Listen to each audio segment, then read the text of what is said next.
place is Patarei?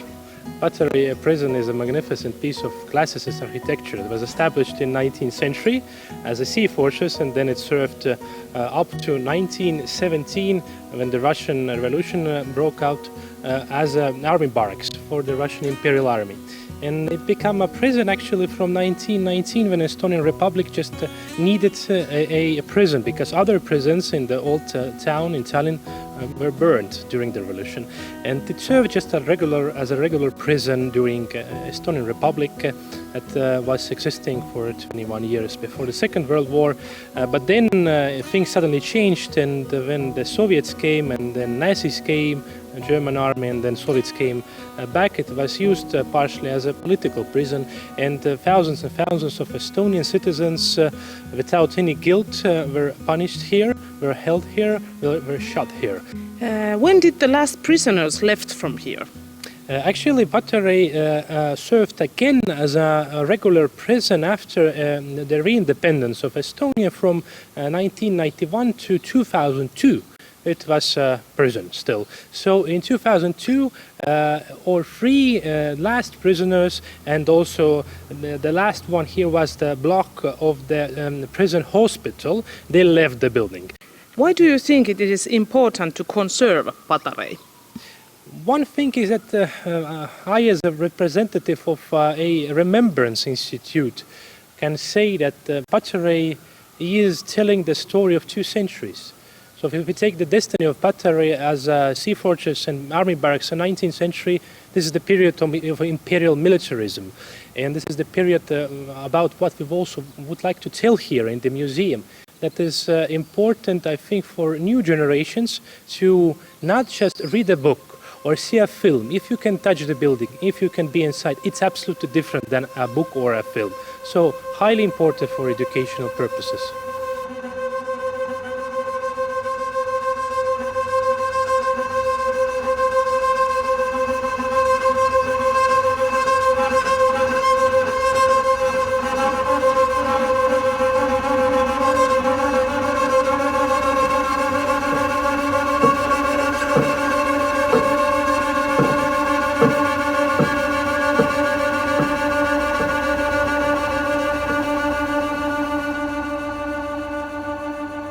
So what are these places?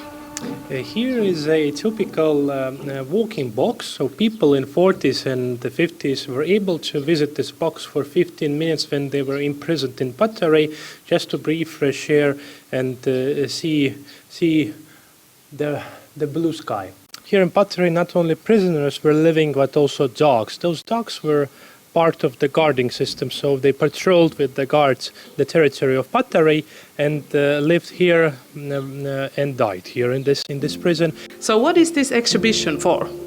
We are giving here in the beginning a bit wider context because Estonia and Estonian people, not only them suffered because the Soviet regime, communist regimes were acting for the whole world, and from the Black Book of Communism that is compiled by French historians, we know that there is a minimum of 19 million people who were dead because of the actions of communist regimes in really different places. That's why we are actually placing the Patarei in the wider context, because there were tens or even hundreds of places just like Patarei that were used as centers of repressions. What was this corridor for?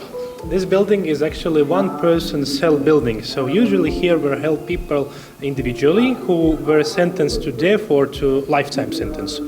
But in 40s and 50s, when the communist repressions were really high, actually to those small cells they were putting about 5, 6 or even 7 people. So since there was only 1 or 2 beds, the people were making a schedule who will be at the bed at this time and who will wait to go to bed, so shifting. They were brave people who resisted in the forests, who resisted mentally, who were able and were ready to do something to defend the freedom of themselves. And this chamber here is also dedicated to people who went to resistance, and the so-called forest brothers and other people.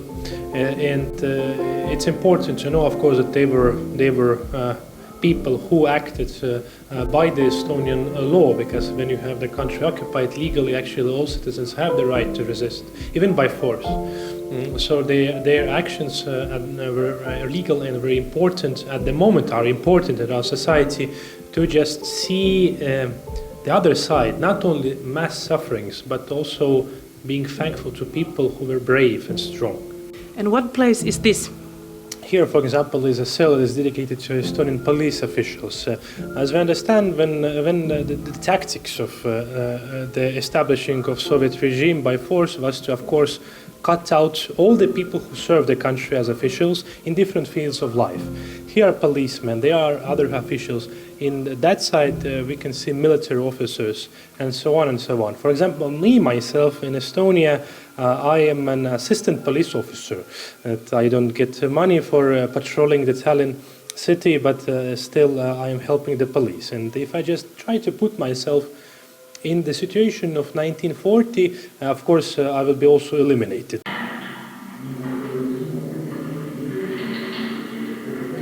We are standing in a washing room. So people who were held on this floor were able to visit the washing room every morning to wash their hands, face, shave themselves, and then take a toilet.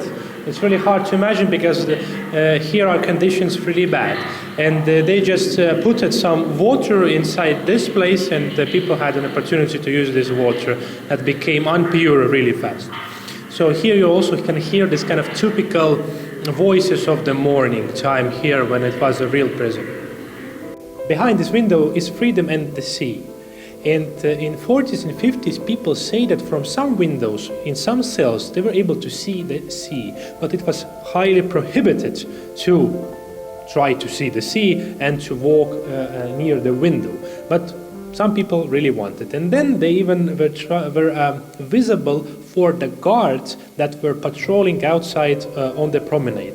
So those girls were trying to see the sea and were using this window.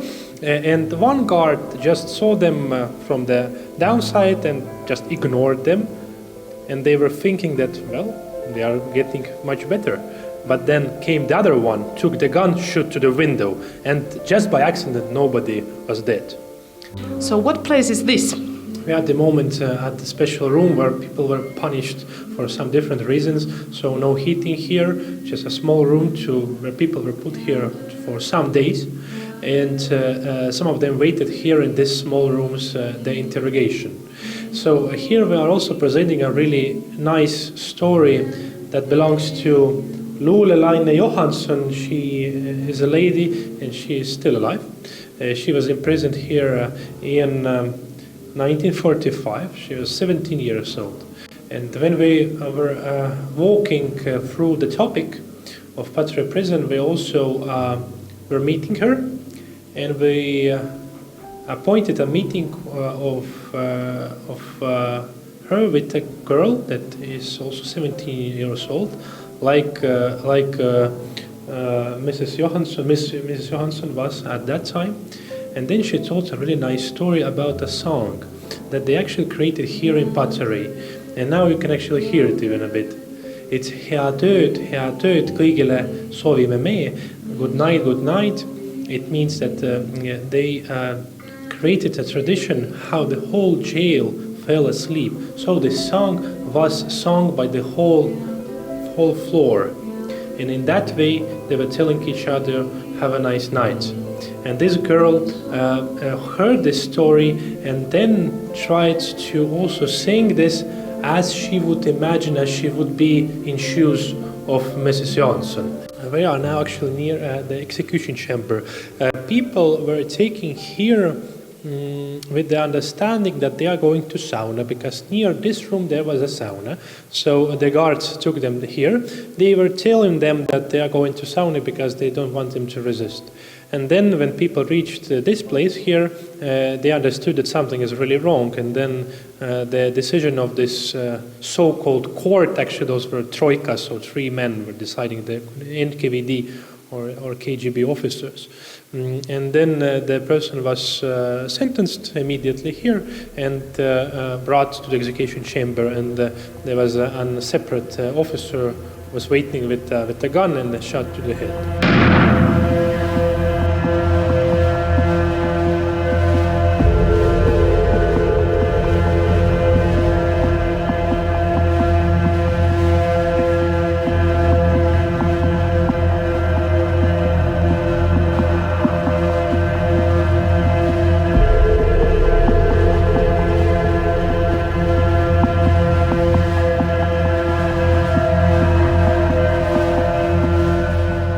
here's the last thing that visitors can see at the Patarei exhibition is Halfburied Lenin's head.